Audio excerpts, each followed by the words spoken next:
Hi, all there. My name is Jeet Tilak, working as an assistant professor in Mechatronics Engineering Department at Tustan College of Engineering and Technology. So I'm here to talk about on-delay timer, which is used in PLC. So talking about the on-delay timer in PLC. So before getting into this on-delay timer, we need to talk about the mechanical and electronic timing relays. Because when we compare with these timing relays, PLC timers are much better than those timing relays because there are some advantages like the time setting can be easily changed, whereas in electronic and mechanical timing relays that is not quite possible, and the number of them used in circuits can be increased or decreased through the use of programming changes rather than wiring changes. That has to be noted.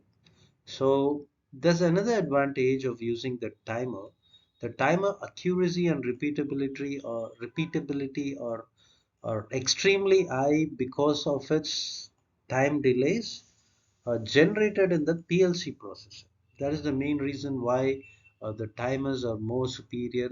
I mean, in PLC are more superior than the mechanical and electronic timing relays. So here, these commands can be summarized as follows. T on, that is time on delay, counts time-based intervals when the instruction is true. Time off delay, the counts time-based intervals when the instruction is false. RTO is called as retentive timer on, counts time-based intervals when the instruction is true and retains the accumulated value when the instruction goes false or when the power cycle occurs. So there's another timer where another instruction called as res or reset. The resets are a retentive timer's accumulated value to zero. So these are the main aspects to be remembered in PLC while using timer. So the on delay timer is used when to program a time delay before an instruction becomes true. And mostly the timers are output instruction which is being controlled by the input instructions. So here you can see clearly there are two input instruction called as control line and reset line. So you want to when you want to time the timer, that means when you want to begin the timer to time, this control line has to become true. That means this control line um, has to be closed, or it has to be 1, or it has to be true, or the power supply should be given to this control line. And if that is done, the timer will start timing.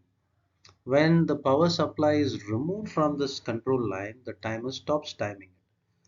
At the same time, when the reset line is given power, or if it becomes true, the the accumulated time, the value will will be reset to 0. Some of the manufacturers are require, or they come up with a design like if both the control line and reset line with true conditions will turn on the timer, and removal of the power from the reset inputs and the control line, it will reset the timer to 0. So this diagram shows you how uh, the time delay is on the uh, output device. So you can see the input signal given to the timer. If the input goes on, the timer goes on. But the run condition here, if it is false, the uh, the time taken to become true gives you the on delay time duration.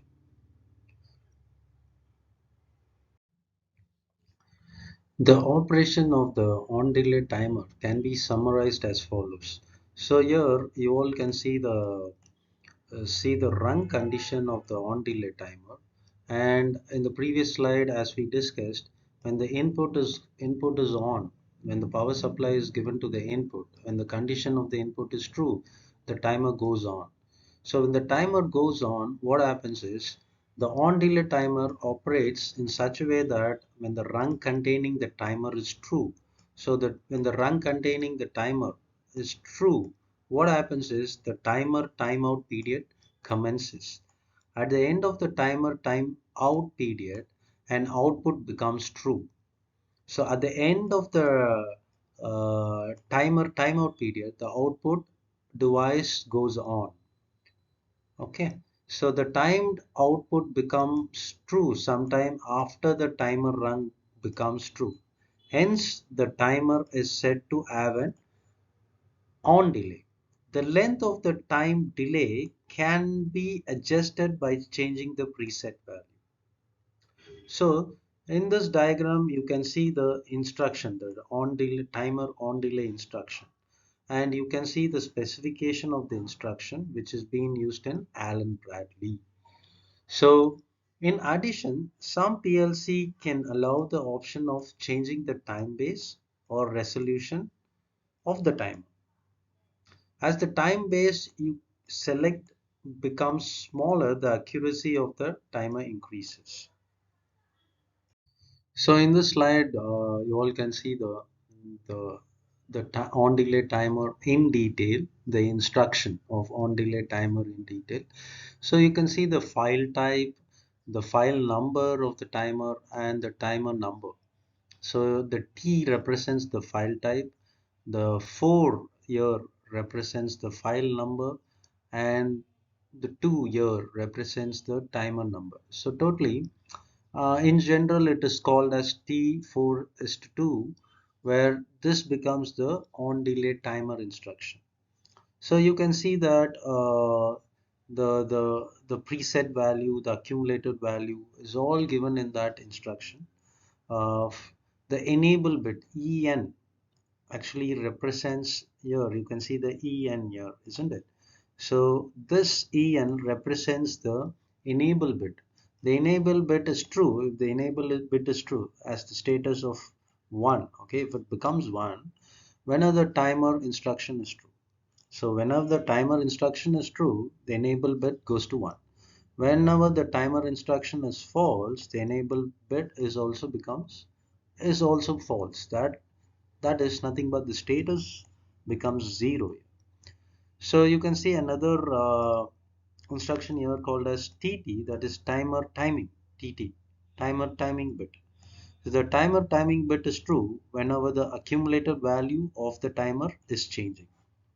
So it is well understood the timer starts timing when the accumulated value of the timer is changing, which means uh, which means what is happening there, that the timer starts timing. When the timer is not timing, the accumulated value is not changing. So the timer bit is false. So there is another bit called as DN. So done bit. It is called as done bit. The done bit changes its states whenever the accumulated value reaches the preset value.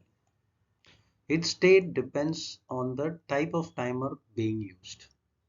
So in Allen Bradley SL500 timer file, the file 4, okay, uh, each timer is composed of 16-bit words collectively called as timer elements.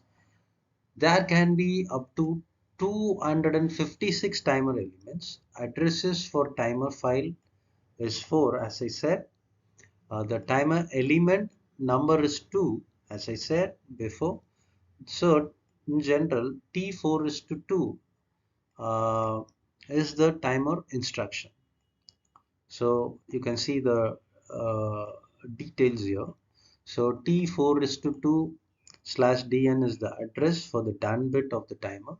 T4 is to 2 slash TT is the address for the timing bit of the timer. So T4 is 2 slash EN is nothing but the enable bit of the timer.